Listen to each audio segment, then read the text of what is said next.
आपको कहीं ना कहीं एक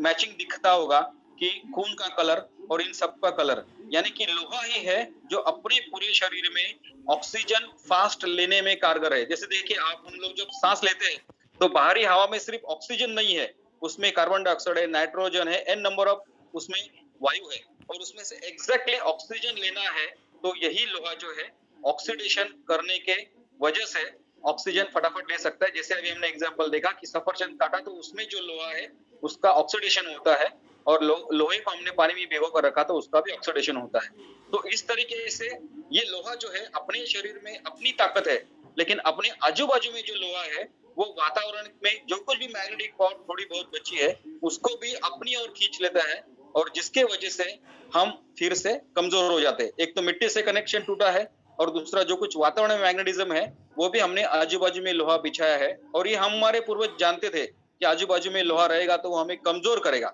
इसलिए वो उन्होंने घर में सारी चीजें, पलंग, कुर्सी, टेबल, इतना ही नहीं, ऊपर का जो छत है वो भी लकड़ी का बनाया था। लेकिन आज हमारा क्या हुआ है, हमने two wheeler, three wheeler, four wheeler, train, सब कुछ हमने सस्ता धातु इसलिए लोहे के बनाए। और दूसरी चीज, हम लोग अभी first floor, second floor, third floor में जब हम लोग रहने को आए बिल्डिंग में, तो इसमें कॉलम्स, बीम्स, सीलिंग, इसमें सब में भर-भर के लोहा डाला हुआ है। तो ये सारा लोहा जो है इस वातावरण में जो कुछ मैग्नेटिक फील्ड है वो अपनी ओर खींच लेता है, और जिसकी वजह से जो हमारी बॉडी को मिलना चाहिए वो नहीं मिल रहा है, और हमारी बॉडी दिन ब दिन कमजोर होती जा रही है। हमारे सेल्स का मैग्नेटिक वाइब्रेटिंग फ्रीक्वेंसी कमजोर होते जा रहा है, और यही कारण है कि हम लोग बीमारी को ज्यादा प्रोन होते जा रहे हैं, क्योंकि हमारा सर्कुलेशन नहीं हो रहा है, टॉक्सिन्स वहीं के वहीं पड़े रह रहे हैं, और यही रीजन है हमारे किडनी के फास्टेस्ट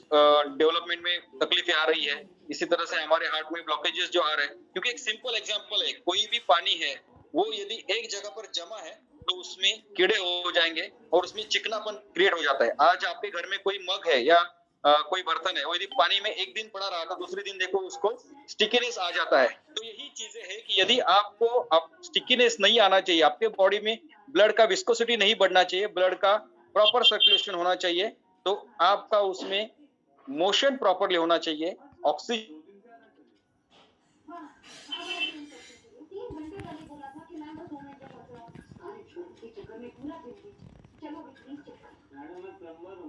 आपकी आवाज